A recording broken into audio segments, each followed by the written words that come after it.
What is up? What's up, man? Where are Hey you guys, calling I've been from? from San Jose, California. So in the same state as Carlos, just right up the alley. Nice. Okay, when nice. did you start watching the podcast? Well, personally for me, actually, Amit, I've been watching you since back in Money Talks days. So I've been watching you during Old when school. Amit was legit, or still is legit, but He's still legit. It's legit. It's legit. so I've been, I guess you can say a lurker follower for some time. I love it. That's awesome. Okay, what's your question? Yeah, so I just kind of just joined in on the live stream right now, but I guess kind of commenting on, I picked up a little bit on the whole GM and Tesla partnership that happened just recently, and then I guess kind of had a maybe not like an epiphany, but I just have this kind of imagery where once you have these Ford and GM vehicles coming in to these Tesla supercharging stations, you can kind of imagine most of the big sellers are like the Mach-E's or the Chevy Bolts. And so if these cars are kind of coming up to these charging stations, sure, they start charging. And I can imagine, the first driver comes in, starts charging, but then you see a Tesla come drive up right next to them, start the charging session and be done in like 10, 15 minutes. And then you still have the Chevy Bolts and then you still have the Mach-E's just kind of still waiting like, oh crap, like I'm still charging, like, hey, Tesla sounds like a good idea. And so it becomes this kind of like weird advertising in the background as well too. It just kind of gets them to think like, oh, it's great that once they experience the Tesla supercharging network, they're like, oh, I can't leave this network anymore now. But now, like, I start to realize like, wow, these like Teslas are coming in, just going in and out like with their charging speed and whatnot.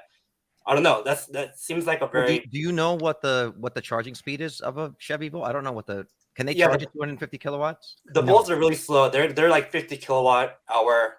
That's like pretty much the Achilles heel for Bolts, even though they're selling like gangbusters. But they're really to your point, that's exactly what the optics of that is not going to be lost on those owners. The other thing to keep in mind too is I think there's only 40,000 Mach-E's total that have been sold, right? So the impact on the charging network is going to be relatively small. People think that they're going to be seeing Fords and Chevys everywhere, but I mean, I don't see that very many on the road as it is right now. I've only seen maybe a handful of Mach-E's. I've seen one Lucid in the wild that wasn't at the EV car show, and I've seen maybe a handful of Rivians. So the impact is going to be relatively small, but the impact to them being in front of all these Tesla drivers and, like you said, seeing the benefits is going to be insane.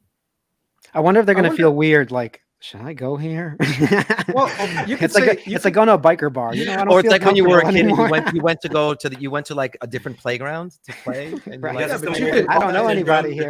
You could a supercharging station.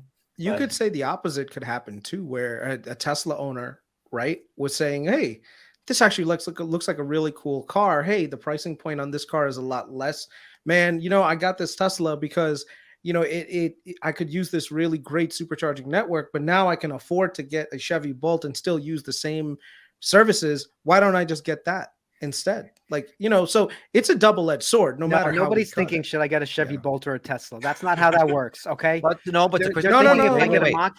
Chris's point, as a second vehicle, you might say, hey, like for a second vehicle, you might imagine you get yourself a Tesla and your wife is getting the Bolt. You're fucking dead. But dude, not everyone's got money to spend like that. Some people, they have to buy what they can afford. $27,000 now. Yeah, but I agree. But I'm saying now, if Ford and GM somehow can eke out smaller cars that are cheaper than a Tesla, you never know. They can't. That's the whole point. They cannot. They have not scaled their manufacturing. This is what Mary Barrow said the other day, that she doesn't see GM making a vehicle that's profitable between $30,000 and $40,000 till 2030 or 2035. Right. If they're not bankrupt by then, they're not going to have any vehicles. If they're not bankrupt by then maybe, but I can't see how they're not bankrupt if they're not selling any vehicles. And now with this move to Tesla, you have to understand every electric vehicle that GM sells is an ICE vehicle that they're not selling, and that's what's supporting the company. You're literally gutting the foundation of the building. So how long until that just creates a cascade of collapse? It's not good for them, man. It's really not good. And it sounds, I even argue with people on Twitter. If you're not following me on Twitter, follow me on Twitter, follow us on Twitter. I argue with these people all the time. it's okay. You want to argue with us? We'll argue with you on Twitter. I'll argue with you on Twitter.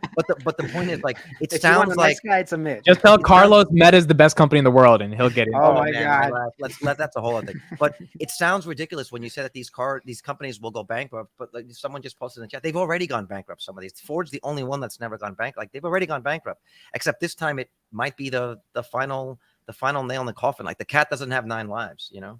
I don't know. I think the government will keep bailing them out. I'm not sure about that. How but would that work though? How would that work? What's Biden going to say when GM can't just sell vehicles? What are you going to Biden's tell not people? going to be president when they go bankrupt in a couple of All years. right, so then the next dude's in there. How I do you think the bail government out? will still find some way because you've seen how Or Biden he'll be just dead. always like Yeah. Biden's always stepping up and saying, you know, just even a couple months ago, like you know, Biden's up there with the CEO of GM saying like, oh, the leader of EV in US and all this, and I think administration will find a way to save face. And But how do you do it? In 2008, they did it because there was a housing bubble crash. You do it in 2001 because we had a terrorist attack. Like, what do Don't you forget use- about someone company said it is- right.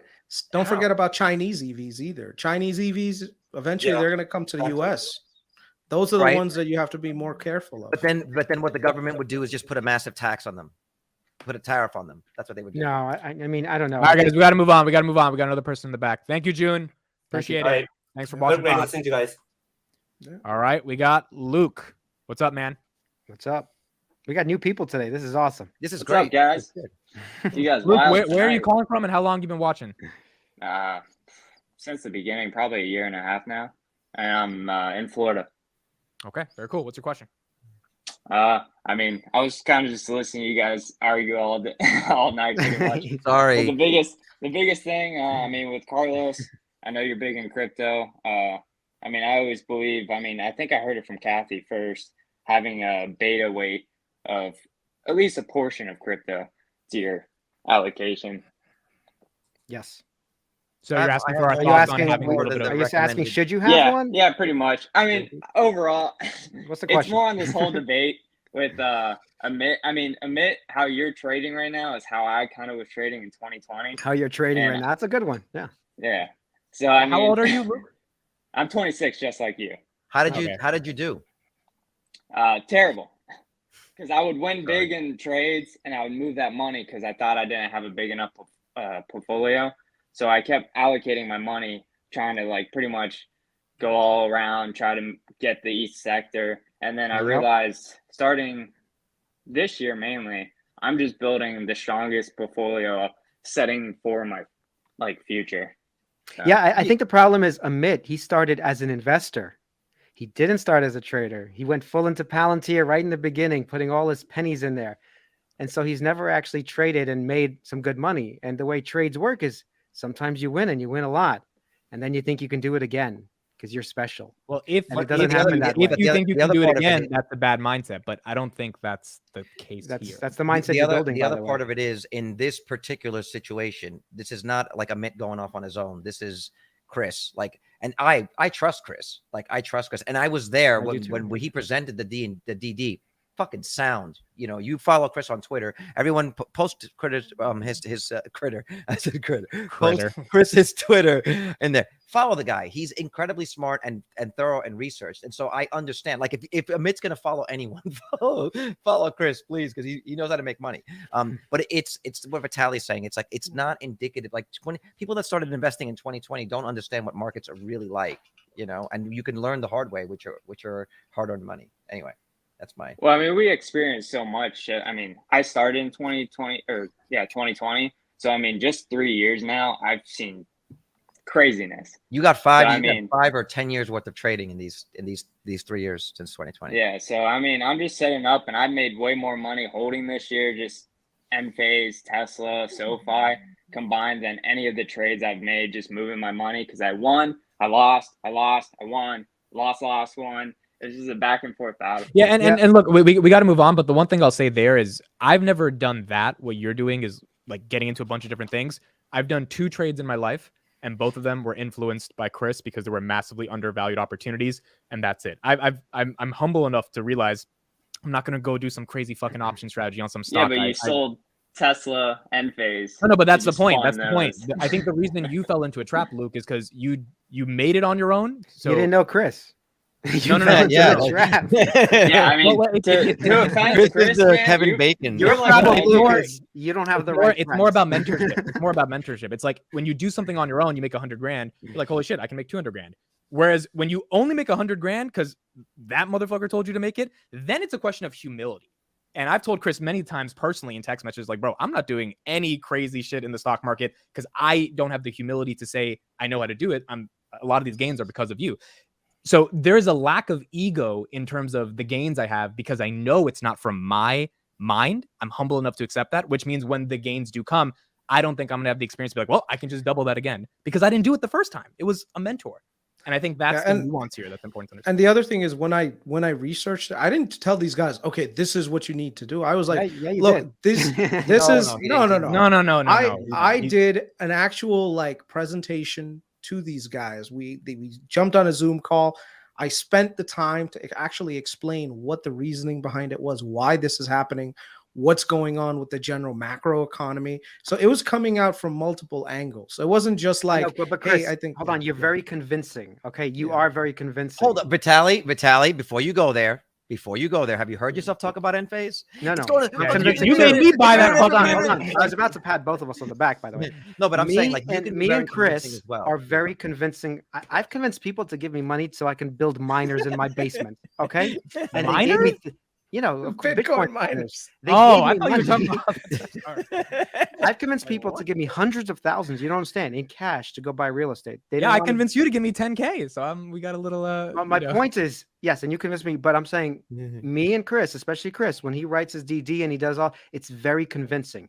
The problem is I have no conviction in any of his DD, even if I follow him. And then what will happen is one day I will follow him, make a bigger bet, and you will do this, Amit. You watch, and it's not going to work out. And I'm going to lose a lot more, and I'm not going to be able to stomach no, it because you- I have but no look, conviction in it. If Chris tells me, "Oh, CrowdStrike is undervalued, let's do it," but I don't. Until I agree, CrowdStrike is. I had to agree. You're giving me to it before I examples. made the I'm just talking about if you don't have your own personal conviction in something, you will not hold it as soon as I it am actually disagreeing counts. with you, thinking I don't have my personal conviction. No, in you don't. what you're doing. That's the only difference. In All right, that- we got a lot of people backstage, but we got a Okay. lot more people. All right, so Luke, thank you for Luke. joining. We'll see you next time. You're welcome, man. Peace.